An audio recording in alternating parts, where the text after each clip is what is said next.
This guy's a charlatan. I've got a vibe. I got the vibe. Eavesdroppin.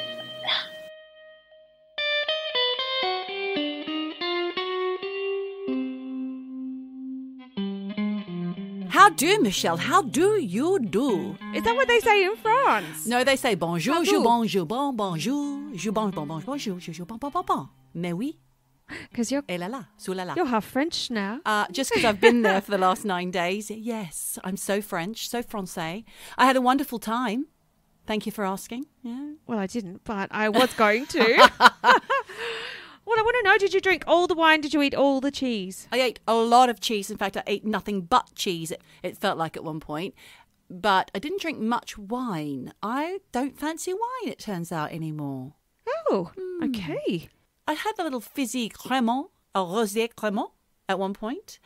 Apart from that, it was all cider or wheat beer. I don't know why. Don't ask me why. But that's what I fancied. I think you drank that because you're returning to your teenage roots.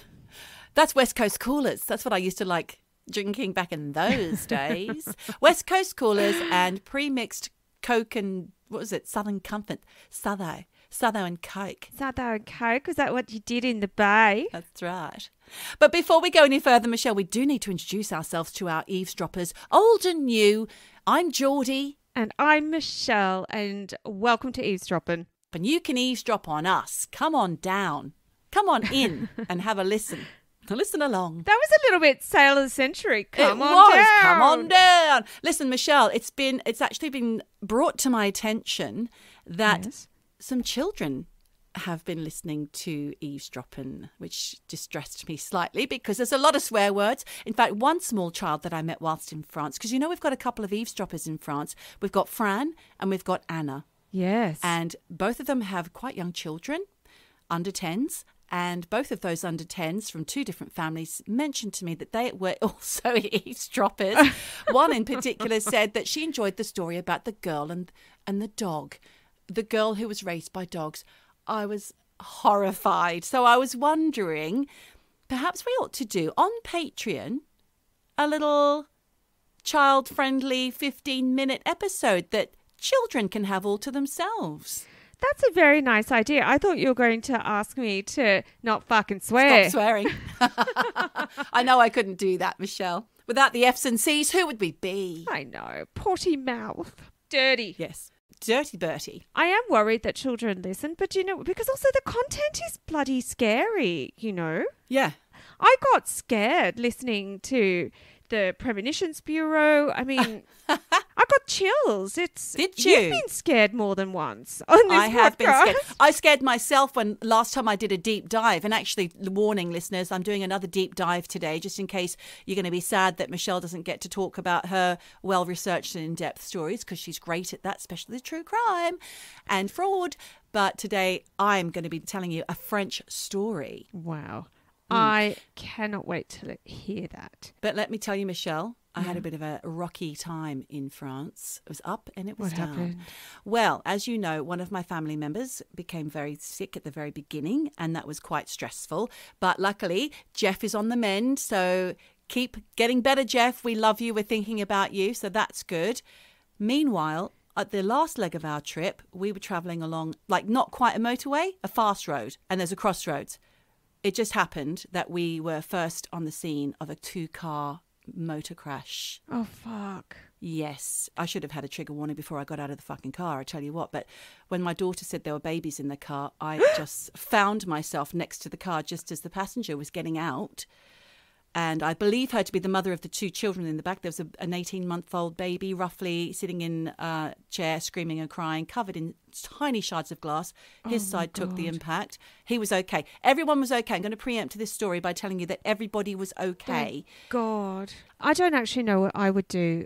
And I'm not surprised a lot of people don't know what to do, because they're probably in shock as well. Yeah. If you were in America, that's why people just stop and do nothing, because it's so litigious. Right. Yeah, I didn't think of that. That's the thing. You bandage someone's head up, do it wrong, they're coming after you for, $10 million.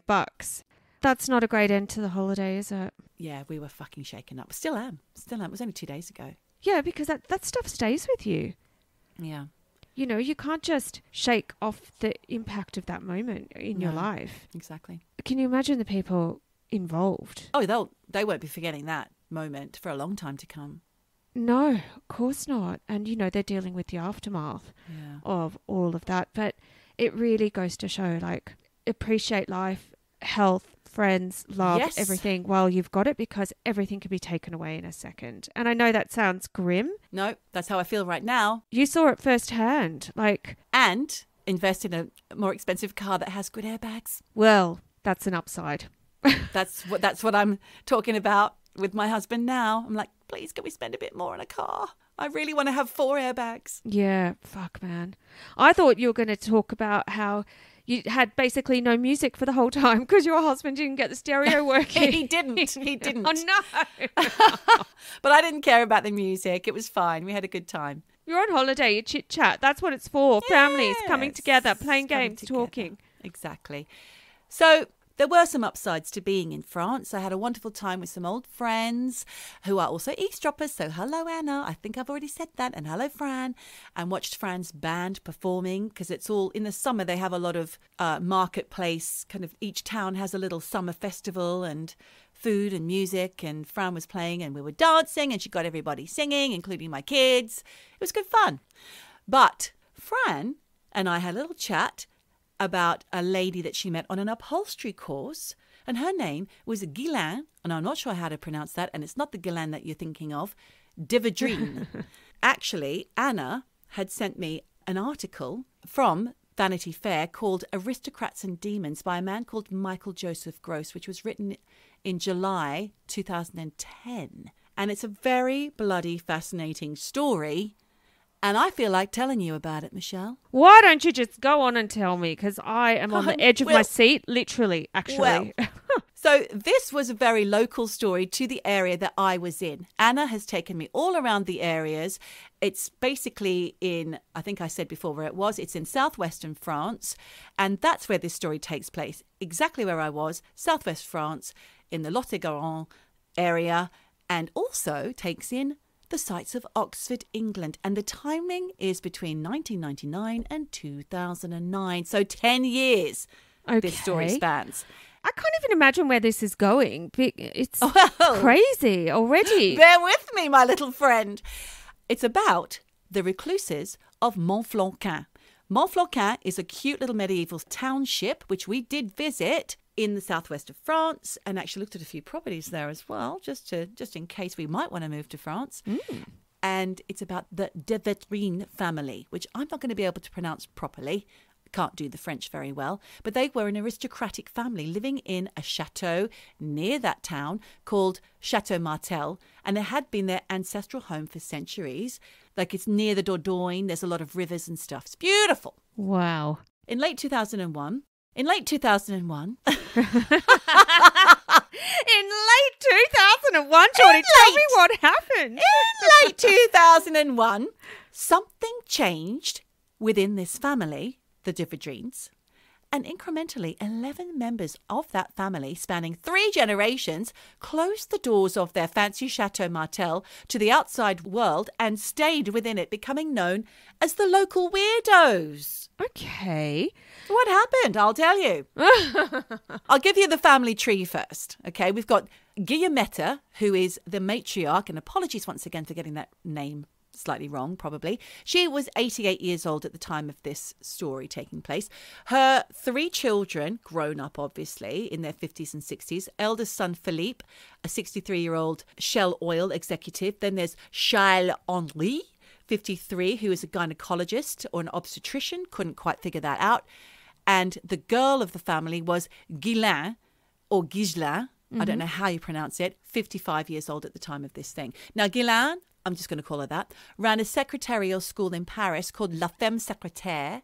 Okay. Also in this gang of the recluses were Philippe's girlfriend, whose name was Brigitte Martin, Charles-Henri's wife, Christine, and their 3 older children as well, in their 20s, and their youngest daughter was 16, Diane.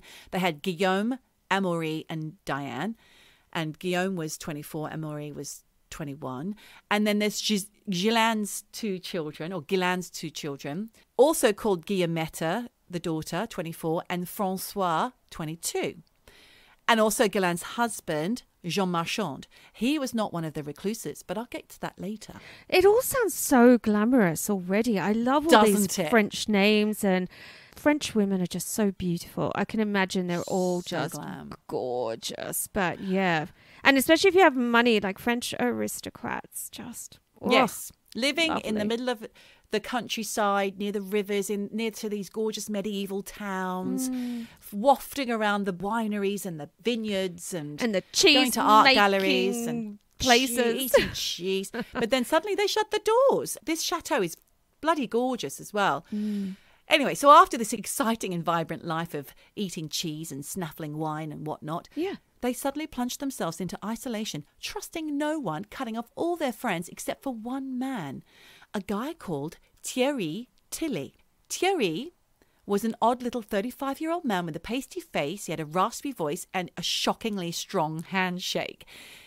A little bit about this guy. Okay. He had failed to complete a law degree and had previously been in business with two people who claimed to have been fleeced by him. Ooh. And through these people, Tilly met a lawyer called Vincent David, who then introduced Ghislaine to Tilly. Why, I don't know, because at the time, Thierry Tilly had hired Vincent David for legal work but never paid him. This guy's a charlatan. I've got a vibe.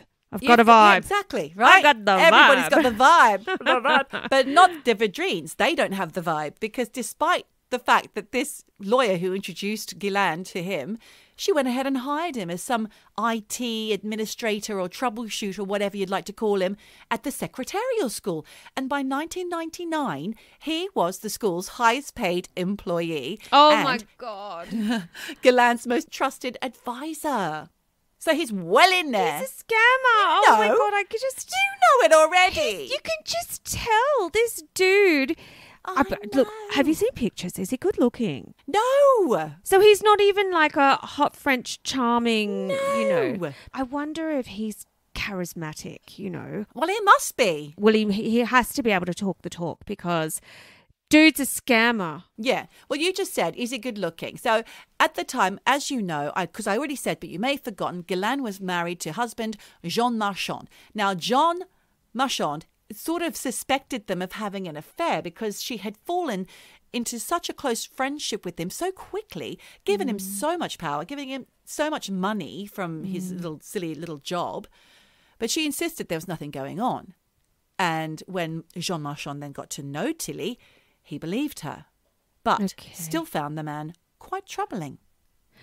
Interesting, because if he's one of these fraudsters, scammers, rip-off artists, they know all the tricks to make you trust them. Yes, they do. And they also know all the tricks to make you get over your initial suspicion and your initial intuition of dude's dodgy. What's up with this dude? Yeah, exactly. Well, Ghislaine's brothers also were impressed by him because he told them that he had ways of investing money for huge returns and not much capital. This is Melissa Caddick all over. Oh, yes, my God. Oh, my God. Holy shit. It's fraudsters. But so he sidled his way into this family, and there was money coming their way in the beginning because these two brothers who were quite, they were born into money. They worked in high paid jobs. They believed him and they were enjoying raking it in at the time. So he gained the family's trust, and bit by bit he began to convince them, and this is where it goes a little crazy, that they were targets of a plot by the Freemasons, and he brainwashed the family into believing that they were a vital link to a sacred offshoot of the Knights Templar. Oh, my God. This is insane, Geordie. I mean... I know. I feel like... because I told you I ended up having this cab driver who told me that, all about the Illuminati, how they rule the world, the Holocaust never happened. You could have told him a few things. But you know what? I just feel like because the Illuminati are secret, there's no way to prove it. There's no way to disprove it. And this guy is so clever. My God. Well, this is Freemasons, another secretive group that he has used against them. Not quite the same. Not same, but I mean, but same MO in that you cannot prove or disprove. But the Freemasons are real. They are real. And as we know, because we discussed this on a previous episode, can't remember which one, they started as an actual organization, and they are secretive, but they're also out to kind of help in a way, they say. But anyway, they were told that the de Védrines family were told by Thierry Tilly that they were this sacred offshoot of the Knights Templar, and the name of it was, and I'm only going to say this once because it's in French, and then I'm going to call it the English word, l'équilibre du monde, the balance of the world. That's what it meant. So that's what we're going to call this group from now on. Apparently, the group, the Balance of the World group, would activate when the world was in grave danger. Very Dan Brown, very kind of, even a little bit Q, if you like. It is, but also too, like, what kind of danger? Because grave danger, like chaos, like now, like end days, kind of wars and whatnot. Because we are facing the climate countdown. And actually, I was going to mention this to you earlier about we've got pieces of the glacier falling off. Oh, no. Right now. The rivers here are absolutely like flowing like crazy. Oh, this dear. piece of glacier fell off. They found a skeleton. Michelle? They've found remains here. And I was like, is it fucking Charlie Howe? But it's probably more likely to be Adam and Eve or something. That's how long he's been in there. Who fucking knows? But it is end of days in a way. And so don't say that. No, but this is the thing I've got to investigate. I mean, they're keeping it quite quiet. And honestly, how do you know? Well, it's hanging around town. Gossip. It's not gossip. It's not gossip. This town covers up a lot. I'm telling you. There are guns in the hills here. But anyway, people, I'm just wondering, like, this secret society that activates when the world is in grave danger. I'm seeing it firsthand. We're in grave danger. Glaciers are melting. Skeletons are being uncovered. 1999, 2000, 2001, this is all kicking off, right? So we had Millennium Bug. There's always something to threaten us. Monkeypox. Yeah. Well, that's now and that's not then. I know. There is always something. But anyway, the Freemasons were against this group, the Balance of the World group, apparent group. Okay, just remember this is Thierry Tilly telling them about this group. Does it exist? Yeah. Who knows? And the Freemasons, apparently, according to Tilly, the Freemasons found this group to be their mortal enemy. And as such, the de Védrines family were in peril, and only Thierry Tilly could protect them. Of course. This also sounds to me like the Tinder swindler. I mean, to our new eavesdroppers, we have so many episodes where this is like, it's a parallel here, it's a parallel there. I'm just wondering when, we're going to have a Keith Raniere parallel, a branding or two. we do like a trickster and a fraudster and a cult, don't we? Around here. Yeah.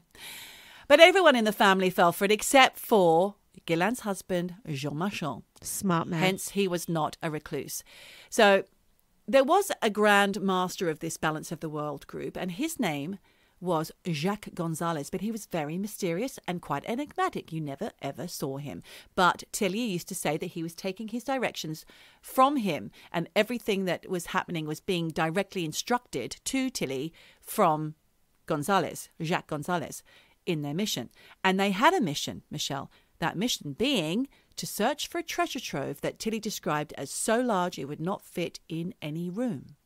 Like they haven't got enough fucking money. Do you know what? I got an email about this just recently, very similar, from a Nigerian guy telling me if I just gave my credit card details, my bank account details, there was a whole room of treasure waiting for me. So, oh my God, it's the oldest trick in the book, and yet these people bloody fell for it. Can I just tell you though, going back to this cab driver who was like Illuminati, Holocaust didn't exist.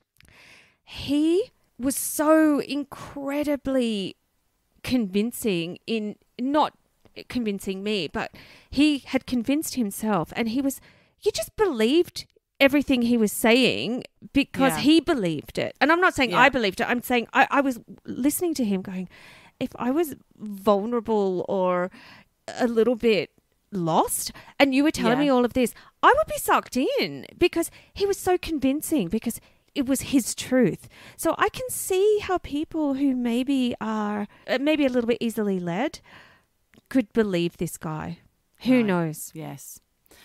Well, at first, so these guys were into it. Obviously, I've illustrated that. Now, Tilly had said that the Freemason group had their eye on the building that the secretary school was in, which was in a really fancy part of Paris and was prime real estate. Okay. Of course they did. And he told the family that the Masons would do anything to get their hands on the property, and now their lives were at risk. So they're really scared. And the thing is, it's not that hard to swallow about the Freemasons wanting that real estate, because they are believed generally to be major players in real estate in Paris and southwestern France. Okay. So, and that's not too big of a stretch. Yeah. But Tilly said he knew this because he worked at a humanitarian organisation called the Blue Light Foundation. Now, I didn't check to see if it was real. I just assumed it wasn't. Okay. Because he's full of shit. Yeah, dude's a fucking fraudster. Blue Light, honestly, Blue Light Foundation. Do you remember Blue Light Disco? God, I loved those blue lights. That's when I used to go and drink those Sothos and Cokes. You'd go down to the off-license, well, what do you call it in Australia? The Bottle-O. Bottle-O. You'd grab yourself a couple of UDLs, which I don't know, that's the brand name for those Southern Comfort and Coke mixtures, because you'd be all dressed up and have your makeup on, or they didn't care. They'd sell it to 14-year-olds then. And then you'd head back up to the Blue Light disco. And the Southo and Coke. With your Sothos. All the boys used to dance like Peter Garrett from Midnight Oil, do you remember? Like they were being electrocuted. Do. Yeah. That was the dance of the day. No dabs. No, the boys at our Blue Light discos, they had their shirts tucked into their jeans. And they had their hair nicely turned bit out. Slicked back. Yeah, they made an effort. Oh, Canberra boys were very well to do. They were a bit more done up, a bit snazzier than the Bateman's Bay boys. But then they'd have their shirt sleeve rolled up with a pack of Winnie Reds in there. Winnies? Yeah. What? Winfield, that's cigarettes. At the age of 14? Oh, yes. We had money in Canberra. Not me, but... Money for Winfields. They're the cheapest fags. Oh, but if you had a bit extra, you would get the menthol, because then it made your breath fresh. Anyway. Oh, yeah, nice, fresh, minty, smoky breath. Anyway, around this time, back to the Védrines family and the secretarial school, which the Masons wanted. And around that time, the head teacher of the school, her name was Martine Gaudin, she noticed that large sums of money started going missing from the school's accounts and that the school had stopped paying its bills. No. Meanwhile, Ghislaine, she's becoming paranoid and she's losing lots of weight, constantly wearing sunglasses, and she told all the staff at the school to watch out for Freemasons. Oh, my God. She was so affected by Thierry Tilly's warnings that by 2001, she was seeing Freemasons everywhere she looked, including people that she'd known for ages. Oh, see, this is just paranoia, and he's feeding it. Yeah. This poor woman. He's fed it. This poor woman. Yeah, she can't focus. She's losing it. Ghislaine and Jean Marchand's daughter, Guillemette, got married to her fiancé, Sébastien, in September 2001 in Montflanquin, which I went into the church there. It's very nice. I wonder if they got married there. That's where Fran got married. Anyway, it all seemed fairly normal for a wedding. Yeah. And the weird thing about it was, though, that Tilly had been up with them a lot around that time, but Jean Marchand breathed a sigh of relief when he noticed that Thierry Tilly was nowhere in sight. But 2 days after a perfectly normal wedding, Ghislaine left for Paris to prepare for the school year. And then 4 days later, she came home in a terrible state, wearing a cocktail outfit, carrying a handful of dried flowers and a gardening glove before giving Jean Marchand his marching orders in the most unusual manner. What? Yeah, she threw the flowers and gloves in her husband's face, then screamed that he was a weak outsider with no soul, and said that the flowers which she'd cut from the garden at their Paris home were a sign of Marchand's evil. Oh, my God. She's lost the plot. Yeah. Well, then poor Jean Marchand was totally shocked. It came completely out of the blue for him. And then Ghislaine's brothers, Philippe and Charles-Henri, grabbed him, gave him half an hour to pack, and put him on a train to Paris. And that was it. Kicked out on his ear. Oh, my God. Booted out of the family. I guess it was her money, not his. Well, they shared a life, so I'm sure he worked. And then he realised that their shared bank accounts had been emptied like a few days later. No. So a few weeks later, he then snuck back to the chateau, searching for some kind of clue to discover how the whole thing had happened. And on her computer, he found an email from Thierry Tilly. And in the email, it was telling Ghislaine to throw the flowers and the glove at him. Tell him that these are the signs of his evil network. Give him half an hour to pack, ... Oh, my God. It was basically a script which she had performed to the letter. What the fuck is going on here? Weirdness, right? So by this point, the school had gotten into such financial trouble, they'd stopped paying staff. So Ghislaine shut the school for good and moved herself into the top floor of the now empty building. Okay. She was joined by her brother and his partner, Brigitte. So this is Philippe and Brigitte who joined her. This happened to coincide with Philippe's former wife kicking off divorce proceedings because she had heard all the rumours of them acting strangely, of money going missing, things about Tilly. And she thought, well, fuck that. I'm not losing my half of my Divorce settlement. Yeah. Exactly. So she kicked off divorce proceedings and she got a team of lawyers to watch Philippe's financial movements. And that's when all these shady dealings came to light. There were all these transfers being made to a company whose officers included Thierry Tilly and several of the de Védrines. So she was like, fuck that, and put a stop to it. Meanwhile, the rest of the family began still further to retreat from the world. And he ordered the family in this shutting out of the world to banish clocks, ordered the family to get rid of all their clocks and calendars from the chateau. And they became convinced that no normal world rules applied to them, including time. So they're completely losing their shit. Visitors to the chateau would look through the doors. They'd never open the doors. They would look in and see them all sitting around in the dark on chairs, just sitting still. Yeah. This sounds like a previous episode where we talked about a cult of 2. Do you remember this? This is a cult of 5. Cult of 11. Of 11. 12. Okay. This guy, including Tilly. This guy is a fucking cult leader. It's insane. Yeah. It feels like that. It feels like a cult. Conspiracy. It's a conspiracy. I think it's a conspiracy. Newlywed Guillemetta suddenly left her husband and gave all her money to Tilly, and she had just gotten married. Then Ghislaine's brother, Charles-Henri de Védrines, just walked away from his medical practice in Bordeaux without any notice, leaving all his patients high and dry. Fuck. And then he and his wife sold their house and their beach apartment and gave all the money to Tilly.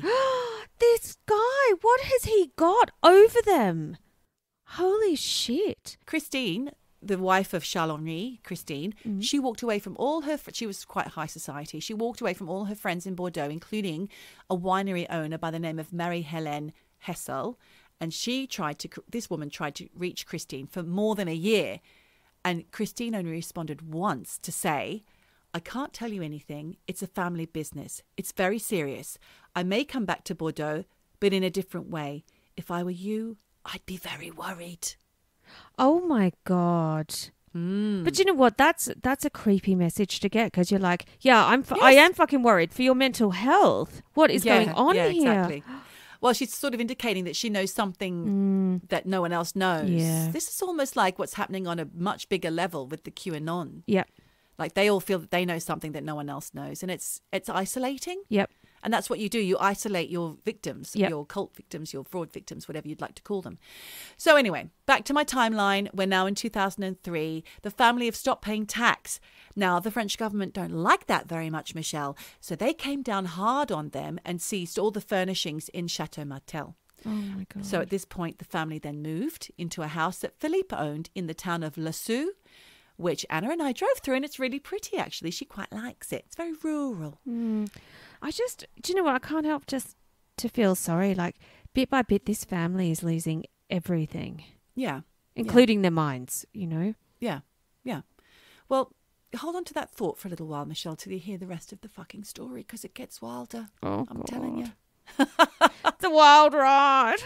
It's the wild ride. So at this point, they are financially on their arses.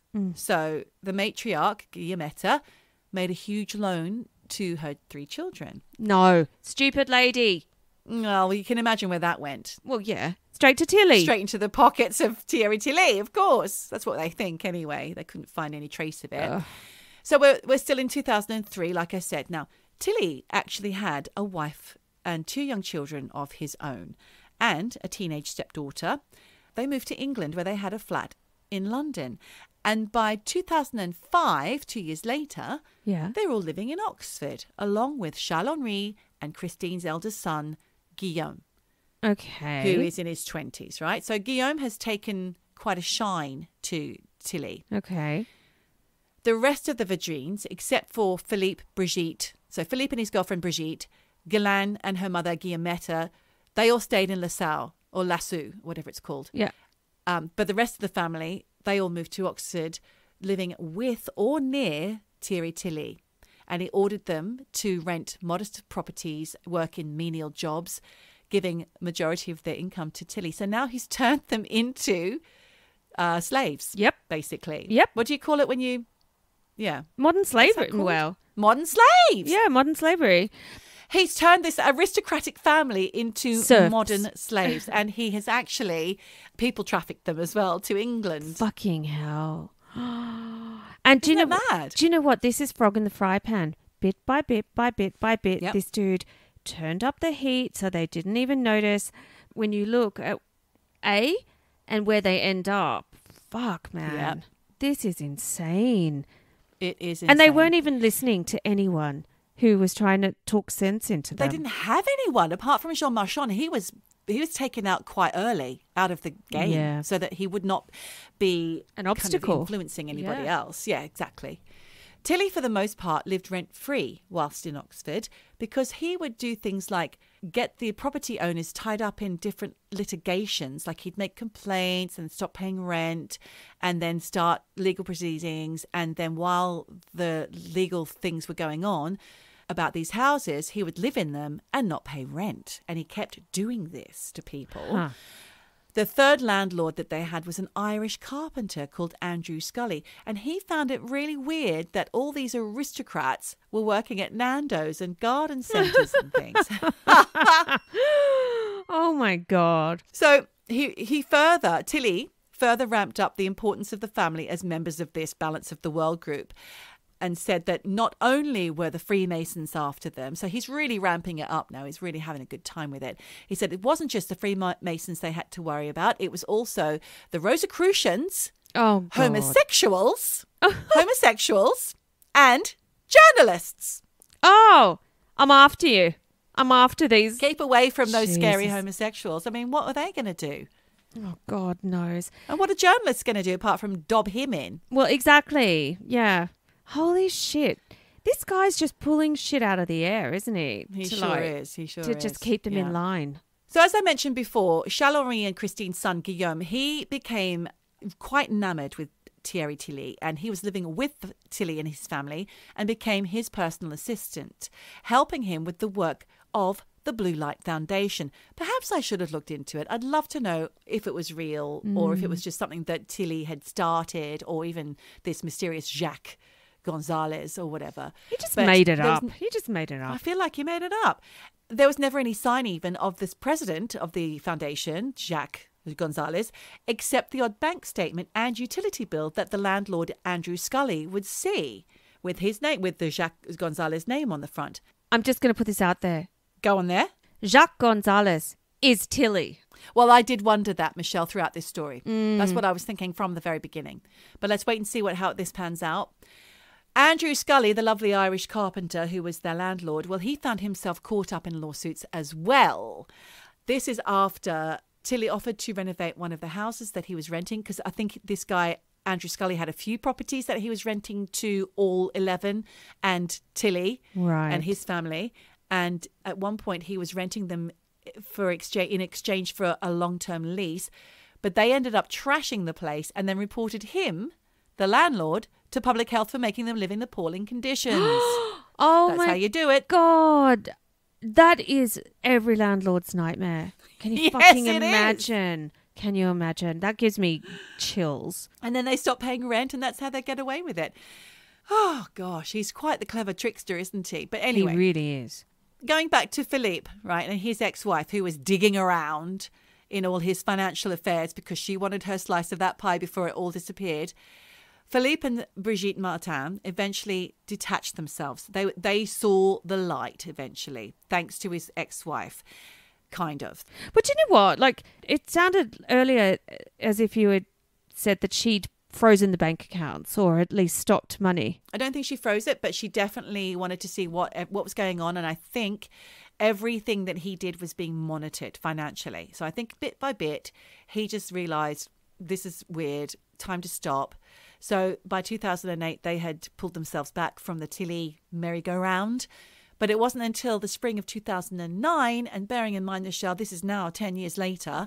Yeah. From when he first made his appearance in their lives, when Christine, married to Charles Henri, the former obstetrician stroke gynecologist, she finally managed to escape from England and tell her story to the French police.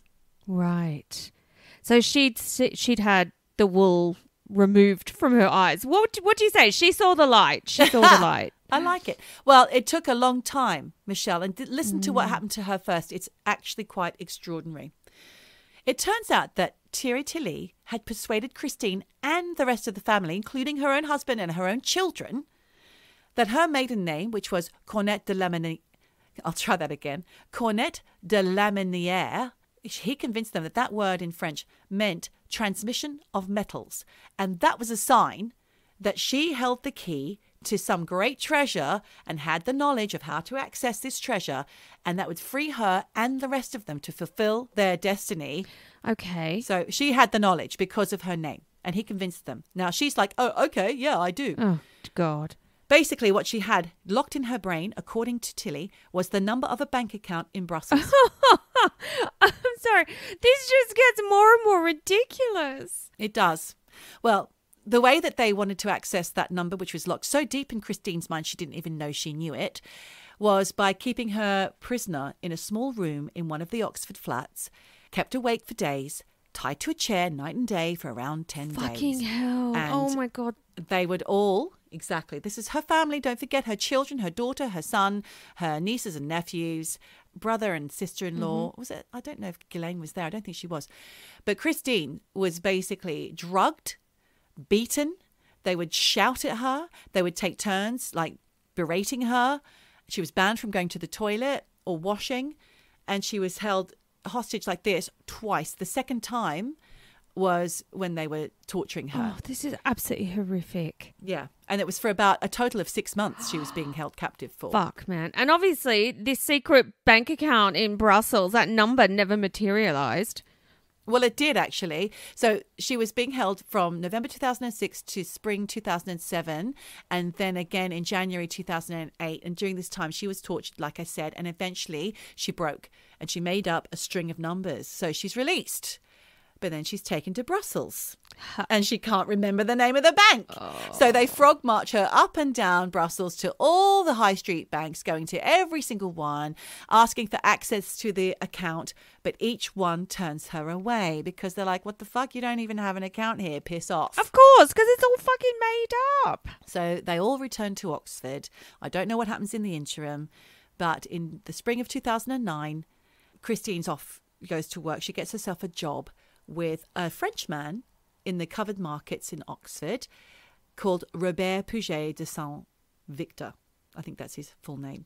So anyway, Robert, we'll call him Bob, French Bob. I think that's what they did call French him. I'm Bob. not making it up. I think they called him French Bob.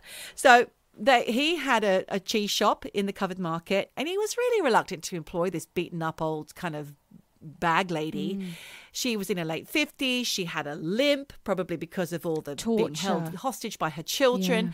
But the thing is, though, they did enjoy speaking French to each other. So little bit by little bit, he figured out, because of the way she spoke and various other tells, that she was actually an aristocrat and she'd fallen on hard times. So he was intrigued.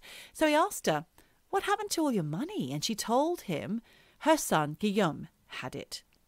She also told Robert, or French Bob, about the torture, the bank account, and how she hadn't been able to remember the number and all the other stuff. And French Bob convinced her she didn't have the memory of it in the first place, and to call her son, this is all bullshit. Come on, woman, what's going on here? So he's calling it out. Bullshit. So reluctantly, she says, well, we can't call Guillaume because the phone will be bugged. Oh, my God. Robert, he's just thinking, no, woman, no, this is ridiculous. Come on, make the phone call. The phone's not bugged. Pick up the phone. You've been brainwashed. Exactly. So eventually, he convinces her to make this call to her son, which she does, and she puts him on speakerphone in Robert's French Bob's office. Yeah. With French Bob listening in. And he couldn't believe the way that this man was talking to his own mother. He said he told his mother in French that she was an old bore and a nightmare. He said to her, mind your own business. Don't worry. Things are under control. Just fucking leave me alone. Right. Robert said he was very, very rude. So French Bob couldn't help himself. He had to pipe up and he said, listen, you little shit. How dare you speak to your mother like this? She's a kind lady. She's trying to contact you. Where are your manners and where's her money? So Guillaume responds by saying, none of your business. And who the fuck are you, French Bob? He's, who the fuck are you? And French Bob says, well, I'm making it my fucking business. And Guillaume says, well, I don't have to speak with you. And French Bob says, you may not have to speak with me, but you will have to speak to the police. Yep. So that night, French Bob researched old newspaper articles online and found out about the recluses of Montflanquin. So then he realised he had to help Christine to get away. Oh, my gosh. I love French Bob. Go, Bob. French Go, Bob is actually the hero of this story. Yeah. Because without him, and it had been 10 years, no one else could reach them. Oh, my God. So how did it go? How does this all resolve? So the next day, he set about creating an escape plan with Christine, and she gave him the number of her old friend, Marie-Hélène Hessel, in Bordeaux, got her in, and they planned a rendezvous in London. Well, Hessel and Christine did, like, what's her name again? Marie-Hélène.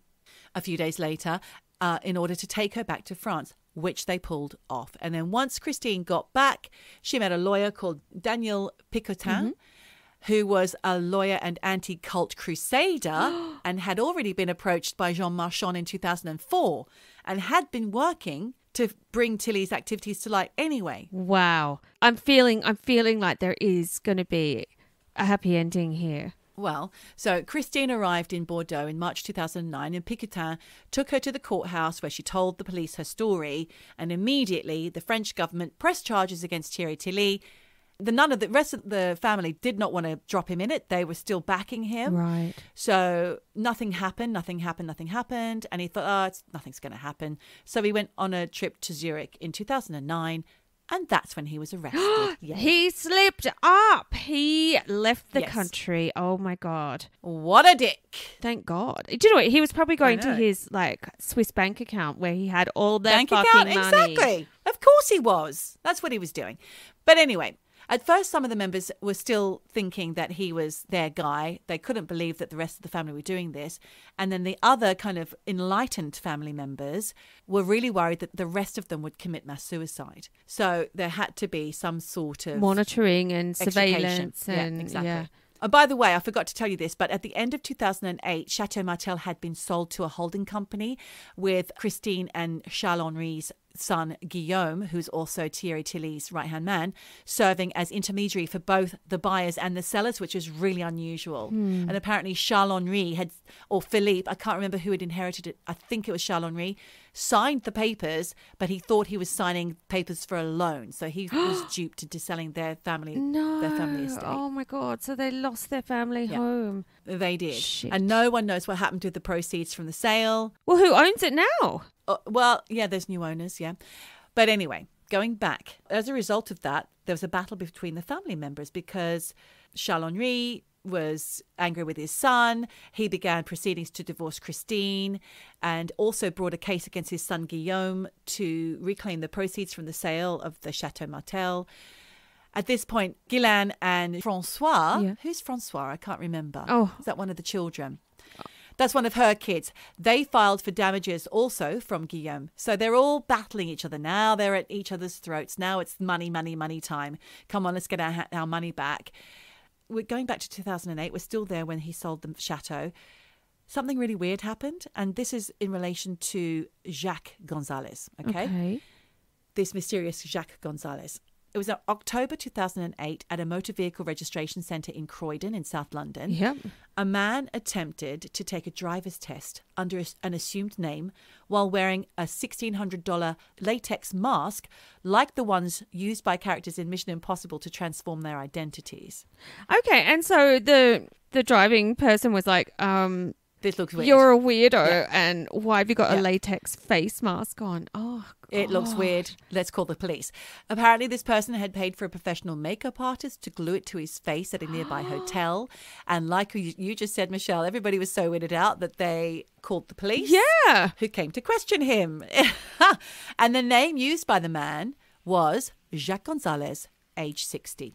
But when the police got there and the mask came off, they revealed Guillaume de Védrines. Hang on. The son of Charles-Henri and Christine. So Tilly's right-hand right-hand man. Yes, the son. The young son. God. And all he said was, "Oh, my little trick hasn't worked." And when police asked him who Gonzalez was, Guillaume said that they shared a house together. And then the police said, well, why didn't Gonzalez take the test himself? Well, Guillaume told him that he had gone travelling. So despite this bizarre and troubling incident, the police decided it was just a minor offence and issued him a little fine and sent him on his way. I think they should have gone hard because, do you know what? A driver's license can be used as ID for all sorts of things. Like, this is not just a minor offence. And going to all that trouble of putting a latex mask on your face, I mean, my God. Hell. That is crazy. That is crazy. Yep. I would be freaked out. I would be like, yeah, okay, we've got a goer here. So anyway, we're going to flip back again to France. We're back in France now. We've got the cult buster, the lawyer Picotin. He's on a mission. He wants to rescue the rest of the family because, like I said before, they're all worried that they're going to commit suicide. So he grabs a psychoanalyst, a criminologist, and a chauffeur, plus Ghislaine's estranged hubby, Jean Marchand, Christine, the ex-wife of Charles-Henri, the one that had been beaten, Philippe and Brigitte. So he's got a massive team. They all go to England, to Oxford, and they get the rest of the family. So Christine and Charles-Henri's son, Guillaume, who, let's face it, was probably his mother's captor and torturer under the influence of Tilly, was finally brought around in November 2009. So eventually, one by one, they all fall and they all see the light. And they realise they've all been swindled. And they've all been swindled. And eventually, the entire family's been saved, and the Védrines family finally renounce Tilly, and they rally in the case against him. And this all happens by the end of November 2009. Okay. So at this point, Charles-Henri, he finally drops his suit against Guillaume and reconciles with Christine. Nice. Okay. I wonder if she can forgive him. God knows what he was doing to her while she was being tortured and kept pissing her pants in a little room. Oh, God. Jean Marchand and Ghislaine de Védrines, who had divorced in 2003, then reconciled in 2009. So they're back together as well. Okay. I just don't know. How do you forgive? You know, how do you forgive all that stuff? I don't know. Either it's kind of like for better or for worse, I guess. Where you're sticking with them. You know that that's not the real person. They've been turned. They've been changed, whatever. Yeah. In Jean Marchand's case, was it because he quite enjoyed being married to someone with so much money? I don't know. You mentioned it earlier. You cast doubt over this guy's character, didn't you? When you said, he probably just liked the money. But he didn't fall for any of this stuff. Yeah. Because he's not an aristocrat, probably, or maybe he is. I didn't look that deeply into him. I'm not sure. But he said that when he and his wife finally got back together, that she had no trouble readjusting to normal life, and she's not different in any way at all. Okay, what happened to all the money? Where's all the money? Gone. It's gone. It's gone. Fuck. It's gone. Did they sell the Paris block? Yes, it's gone. Everything's gone. It's all gone. So Ghislaine is still living in the area to this day, as you know, because she did an upholstery course with our friend, and quite happy to discuss it all as well. She loves to chat about it, according to Fran. She also wrote a book called Diabolique and a screenplay, along with husband Jean Marchand, for a film called Wicked Game, which is about their time under the influence of Tilly. So if you'd like to know more about it, you can also read that article, which I've just basically lifted from Vanity Fair. Okay. But after Tilly's arrest, the investigators began searching for his accomplices. So what happened? Who is this guy, Jacques Gonzalez? The author of the Angels and Aristocrats article that I'm using as my main source material today, Michelle, he actually went searching. He looked at, apparently Jacques Gonzalez is quite a popular name in France. And he went searching in Paris and found someone who he thought, around the same age, 60 odd, and found him. The actual one? Well, he wasn't sure. He went up, he knocked on the door. The guy peered around the door with all the locks on and said, hello, in Paris. Right. Which was his first red flag. He's like, why have you greeted me like that? Well, he didn't say anything at the time, but normally he would say bonjour or jubon. Yeah. But he didn't. So that was a red flag. He did let him in eventually. They had a little chat. The author of this article asked him questions to do with the case. And do you know Thierry Tilly and things like that, and the Védrines? And he didn't seem surprised and he said, no, I don't know them. No. But he didn't look quizzical. He didn't seem sort of like, why are you asking me these things? It was just a very factual, yep, okay, no, I don't know them. Okay, thanks, goodbye. No, it's the dude. It's the dude. It was him and Israel, Oh, yes. my God. The police then found him. Yep. And another middleman named Pascal. They were all arrested. So then there was a trial in 2012 for Thierry Tilly and Jacques Gonzalez, and I think this other guy, Pascal.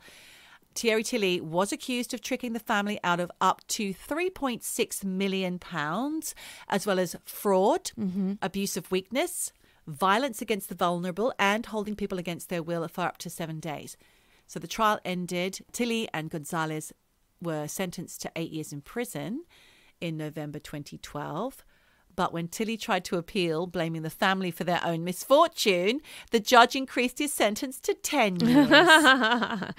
Take that. But that means he's going to be out soon. Well, I tell you what, I searched everywhere trying to find information about where he is now, but nothing really shed any light. And I have to say, Michelle, this whole story does feel like there's a lot of holes in it, and it feels a little weird. How convenient was it for the de Védrines family to fall into this trap? Was it really him that all the Machiavellian stuff behind the scenes, or were they complicit? Now, the lady from the secretarial school, Martine Gaudin, she's still owed damages by the family, and the ex-landlord Andrew Scully, they're all out of pocket. They're all wondering, is Thierry Tilly, as bad as he was, just a scapegoat? Well, because they were all there for most of the time. Well, but the thing is, I don't think you willingly lose millions and millions and millions, do you? Do you? And do you willingly beat up your own mother and torture her and keep her captive? I think when you're in the depths of a cult, I don't think anything is normal, and I don't think anything's off limits. We've seen, like, with the Keith Raniere story, that actress who was, quite famous, she went from being famous, having Hollywood at her feet, to branding women's vaginas, Yeah. The downward slide, I just don't think you can ask whether or not it was, they were in a normal circumstance. Were they complicit? Well, I mean, yeah, I just feel like people lose their minds. Look, they could have been complicit. Who knows? I don't know. You have to take responsibility at some point, though, don't you, Michelle? Yes, you do have to take responsibility for stupidity. A little bit like what the French court was saying. And cruelty. Yes, you do. Yeah. But were they complicit in losing their fortune and their homes and their mansions and villas and whatever? Was it greed? Did they just want more and more? Did they think that they could raise the stakes and then have better returns? Could be. Who knows? You don't know what this guy Tilly was telling them, No. More than your life's in danger, shut the doors, I'll protect you. Yeah. And not only did they give him like all their money, they gave him their minds. They lost it. They lost everything. They did. And Christine later said that every time somebody expressed a doubt about him, someone else in the family would justify what he was doing. So they were all being manipulated. Right. Oh my God, Geordie, what a crazy ride. Okay, so having been in the area where all of this took place, what is the mood of thought? You know, what do people sort of, I don't know, conclude? Oh, so you don't know any. So there's, no. So they're not talking about it in the streets. This is quite an old case if you think about it. He was sentenced in 2012. The most recent article I found was 2013. I think maybe there was some comments on somebody's blog in 2021, but nothing that didn't give me any new information. I just wonder, because if he's still in jail and he's served his 10 years, he's due out. You know, I wonder if there's going to be renewed interest in this case, because, you know, Geordie, watch this space. We're quite in the zeitgeist with these things. You know, you did Gator Rogowski. Thanks to our eavesdroppers. Boom, he's out. That's right. You know, that's right. I wonder if that's going to happen again. And it's not like it was in the news. It was because of a chance meeting and Anna's inquisitive nature. Yeah. That this came about, because she heard the story from her sister who'd been doing an upholstery course, and before you know it, we're deep in our story. Incredible.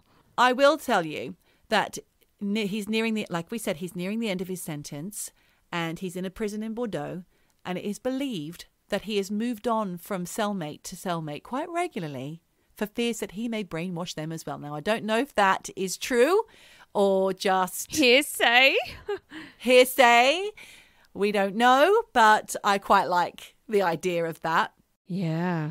In a glass case, like Hannibal Lecter. Yeah.